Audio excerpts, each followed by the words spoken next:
Bienvenidos, bienvenidas a la exposición Suma y Sigue, una exposición del Museo de Vilafamés que va a poder visitarse aquí en el Museo de la Universidad de Alicante hasta el 16 de mayo.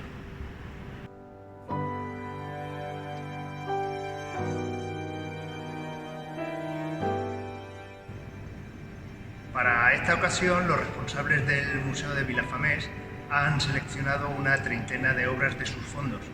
Se trata de una exposición muy heterogénea, tanto por formatos, medidas, técnicas, hay escultura, hay pintura, dibujo, instalación. A fin de cuentas, es una exposición donde se puede observar la diversidad del arte contemporáneo actual.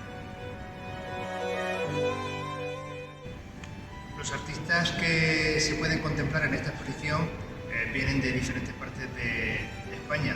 Muchos son de la Comunidad Valenciana y, por supuesto, también algunos son de la provincia de Alicante.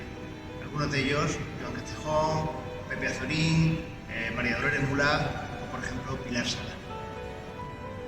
Las obras de la exposición son muy variadas también en su datación. Tenemos algunas que están en torno a la década de los años 30 del siglo XX, pero otras son tremendamente actuales, hasta el punto que hay alguna fechada en 2020.